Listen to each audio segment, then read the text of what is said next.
अभी आजादी के महज 28 साल ही हुए थे। देश में एक तुगलकी फरमान जारी हो गया। 25-26 जून की रात को प्रधानमंत्री के आदेश पर राष्ट्रपति फखरुद्दीन अली अहमद के दस्तखत के साथ देश में आपातकाल लागू हो गया।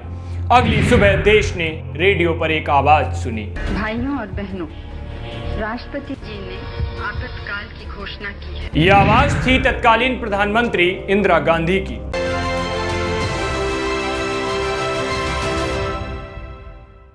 नमस्कार, सनराइज न्यूज देख रहे हैं आप। आपके साथ मैं हूं उज्जवल मिश्रा।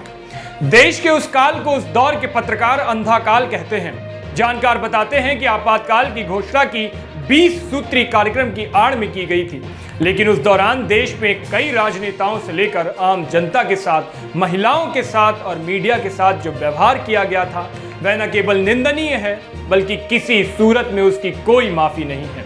जाने माने समाजवादी चिंतक सुरेंद्र मोहन ने अपने एक लेख में लिखा था कि आपातकाल की घोषणा केवल मौजूदा सरकार इंदिरा गांधी के निजी फायदों और सत्ता को बचाने के लिए किया गया एक फैसला था। इमरजेंसी यानी आपातकाल की घोषणा के बाद 1975 में बहुत चालाकी के साथ चुनाव संबंधी नियम कानूनों को संशोधित किया गया था। इंदिरा गांधी की अपील को सुप्रीम कोर्ट में स्वीकार करवाया गया ताकि इलाहाबाद हाई कोर्ट द्वारा उनके रायबरेली संसदीय क्षेत्र से चुनाव रद्द किए जाने के फैसले को पलट दिया जाए। आपातकाल की घोषणा के दौरान इंदिरा गांधी और उनके चमचों ने मंत्रिमंडल तक से सलाह नहीं ली। कैबिनेट की मीटिंग 26 जून की सुबह तड़के बुलाई गई, जिसमें कैबिनेट के गिने चुने मंत्री ही शामिल हो सके। यही नहीं, उनमें से जब कुछ मंत्रियों ने इसका विरोध किया तो उन्हें मंत्रालय से सीधे बाहर का रास्ता दिखा दिया गया। उस दौरान क्या क्या हुआ था, इसकी एक लंबी चौड़ी फहरिस्त है, वो आपको सुनाते हैं। 25 जून की रात को आपातकाल की घोषणा की गई और आधी रात से ही सभी राज्यों के मुख्य सचिवों को विपक्षी नेताओं की गिरफ्तारी के आदेश दिए गए। उस दौरान बिहार में जेपी आंदोलन की मुहिम चल चुकी थी, जो देश भर में पहुंच रही थी। उस रात जेपी दिल्ली में थे और 26 की सुबह वे पटना के लिए रवाना होने वाले थे कि उन्हें उसी वक्त गिरफ्तार कर लिया गया। आपातकाल के दौरान कांग्रेस की सरकार ने सबसे ज्यादा विपक्ष के राजनेताओं को जेल में ठूंस दिया।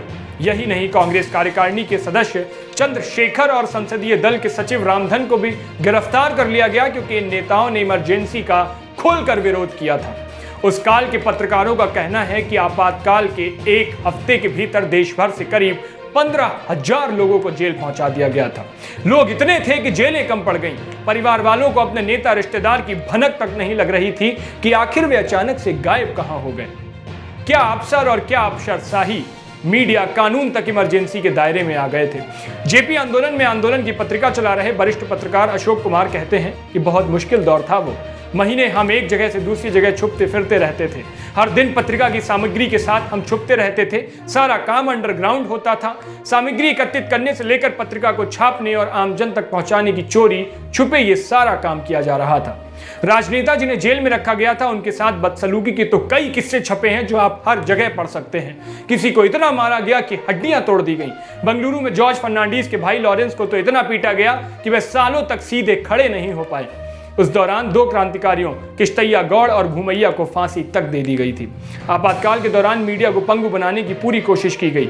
बहादुर शाह जफर मार्ग स्थित मीडिया हाउस की बिजली सप्लाई रोक दी गई। अखबारों पर सेंसर लगा दिया गया। क्या छपेगा क्या नहीं, इसका नियंत्रण पूरी तरह से सरकार अपने हाथ में रखना चाहती थी और इस पर एक नया कानून तक बना दिया गया।